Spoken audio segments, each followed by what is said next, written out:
खासदार नवनीत कौर राणा यांच्या विरोधात बच्चू कडू यांच्यानंतर आता भाजप सुद्धा या मतदारसंघात मैदानात उतरली आहे। अमरावतीमधल्या स्थानिक भाजप नेत्यांनी नवनीत राणा यांच्या उमेदवारीला विरोध केलाय।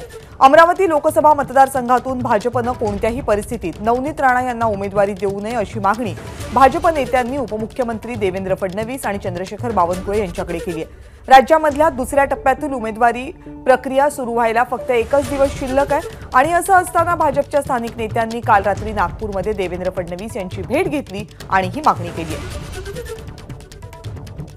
नवनीत राणाच्या उमेदवारीला आता सर्व पक्षीय नेत्यांचा विरोध वाढतच चाललेला आहे। सुरुवातीला अडसूळ पिता पुत्रांचा विरोध, त्यानंतर मित्रपक्ष असलेले आमदार बच्चू कडू यांनी थेट जर नवनीत राणा उभे राहिला तर आम्ही प्रहारचा उमेदवार देऊ अशी भूमिका घेतलेली आहे। आणि काल रात्री अमरावतीचे भाजपचे स्थानिक नेते आणि पदाधिकाऱ्यांनी थेट उपमुख्यमंत्री देवेंद्र फडणवीस आणि प्रदेशाध्यक्ष चंद्रशेखर बावनकुळे यांची भेट घेतली आणि त्यांनी मागणी केलेली आहे की नवनीत राणाला उमेदवारी देऊ नये, भाजपमधूनच उमेदवारी द्यावी, भाजपचे जे कोणी असेल नेते त्यांनाच उमेदवारीची मागणी। यावर बोलण्यासाठी आपल्यासोबत प्रवीण पोटे पाटील, आपण त्यांच्याशी बोलूया। नवनीत राणाच्या उमेदवाराला विरोध तर सगळेच करताय, परंतु आता थेट तुम्ही मुख्यमंत्रींनाच भेटले तर काय प्रतिसाद मिळाला आणि काय चर्चा झाली? नाही, एक मी अमरावती जिल्ह्याचा एक आमदार आणि त्याप्रमाणे भारतीय जनता पार्टीचा अध्यक्ष या नात्याने मला सगळ्या लोकांनी फोर्सफुली सांगितलं की आपण जाऊन आपल्या नेते आहेत देवेंद्र फडणवीस साहेब आणि प्रदेश अध्यक्ष यांच्याकडे आपण आपली व्यथा मांडली पाहिजे।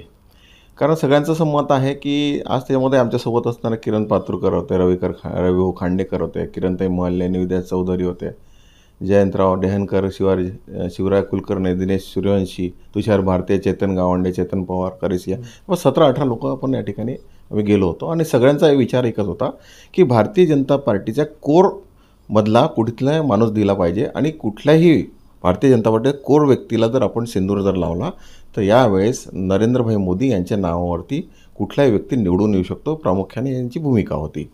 किंवा का आपण कोर लोकांना आपण सपोर्ट केला नाही पाहिजे का? कोर व्यक्तींना कधी समोर आणायचं आहे की ज्या लोकांनी 15-15, 20-20 वर्ष, 25-25 वर्ष, 40 वर्ष जीवनातले भारतीय जनता पार्टीला दिले आहे, तर आपण जाऊन आपली व्यथा मांडली पाहिजे। त्या दृष्टिकोनातून आम्ही काल आमच्या देवेंद्र फडणवीस साहेबांकडे आणि बावनकुळे साहेबांसोबत जाऊन चर्चा केली। पण प्रामुख्याने मी तुम्हाला एक सांगतो की आजच्या स्थितीमध्ये सुद्धा भारतीय जनता पार्टीने कुठल्याही उमेदवाराला हो म्हटलं गेलेलं नाही आहे। याच्यामध्ये राहिला प्रश्न की नवनीत राणाचा जो प्रश्न आपण या ठिकाणी उपस्थित केला की आजही भारतीय जनता पार्टीने कुठल्याही परिस्थितीवर नवनीत राणाचं नाव घेतलेलं नाही। फक्त मी अध्यक्ष आणि आमची सगळी असलेली ही पदाधिकारी जे आहेत यांची व्यथा मांडण्याच्या दृष्टीने आम्ही त्या ठिकाणी गेलो। आमचा कुठल्या गोष्टीला आम्ही विरोध करत नाही, कारण शेवटी आमचं काय, आम्ही नेते जे म्हणतात आम्ही त्या पद्धतीने चालतो। मधल्या काळात आपण जर पाहिलं असतं मला मी त्याला काय जे बोलायचं, ज्याने ज्या पद्धतीने आमच्या पदाधिकाऱ्यांबद्दल काही वेगवेगळ्या भूमिका मांडल्या किंवा माझ्याबद्दल भूमिका त्या आम्ही स्पष्टपणे मांडल्या आहे। आणि त्याचप्रमाणे काल आमचे तुषारजी भारती आहेत किंवा शिवरायजी आहेत यांनी प्रामुख्याने आमच्या रवी खांडेकर आहे यांनी प्रामुख्याने त्या ठिकाणी त्यांची भूमिका मांडली किंवा आपल्या लोकांना कोणाला तरी दिलं पाहिजे, आपली लोकं मोठी झाली पाहिजे की ज्या लोकांनी घरच्या शिदोऱ्या आणून भारतीय जनता पार्टी मोठी केलेली आहे त्या लोकांना पण चान्स दिला पाहिजे। प्रामुख्याने हा सगळ्यांची मागणी होती। आज कुठेही नवनीत राणांना वगैरे तिकीट दिलेली नाही, पण शेवटी तुम्हाला एक सांगतो की शेवटी आमचा पक्ष जो आहे ज्या पद्धतीने काम करतो त्यावर आमचा विश्वास आहे। आज जरी नवनीत राणांना विरोध आहे, यामध्ये कुठं दुमत नाही। आपण या ठिकाणी सांगितलं अडसूळ साहेबाचा विरोध आहे, बच्चू कडूंचा विरोध, हा त्यांचा वैयक्तिक प्रश्न आहे, हा त्यांचा वैयक्तिक विषय आहे, त्यामध्ये आम्ही काही बोलणार नाही।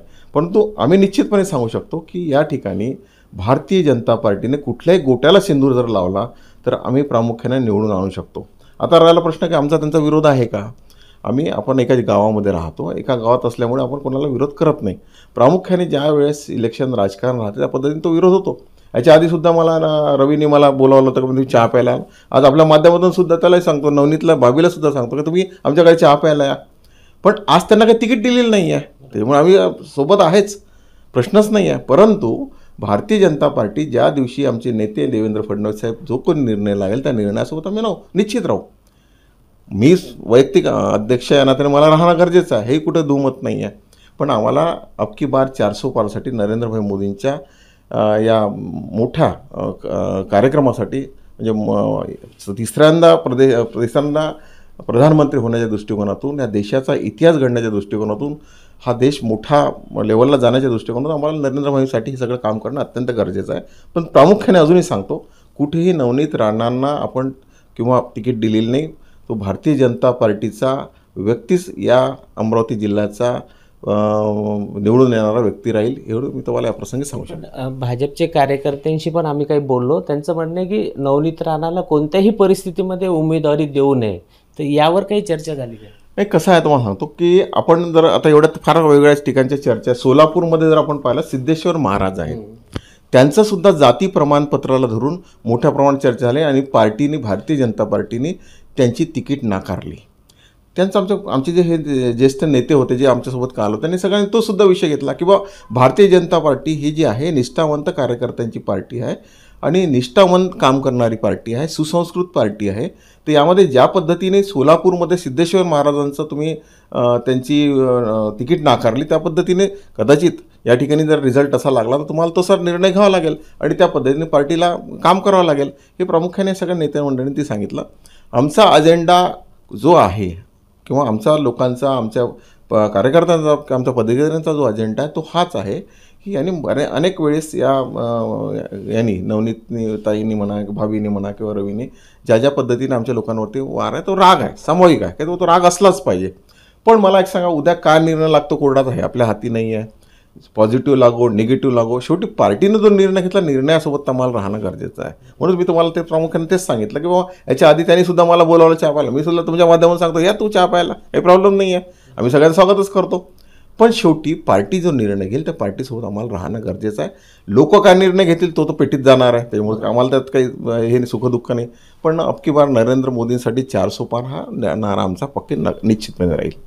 तर हे होते प्रवीण पोटे पाटील, ज्यांनी काल नागपूरला उपमुख्यमंत्री फडणवीस आणि यांच्या शिष्टमंडळ जे 17 ते 18 लोकांनी भेट घेतली आणि नवनीत राणाचा उमेदवारीवर विरोध केलेला आहे. परंतु पक्षश्रेष्ठी जे निर्णय घेईल त्या निर्णयाचं आम्ही स्वागत करू आणि 400 पार असा जो नारा आहे आमचा पंतप्रधान नरेंद्र मोदी, त्याला आम्ही पूर्ण करू असा विश्वास प्रवीण पोटे पाटीलने ABP माझाशी बोलताना व्यक्त केली.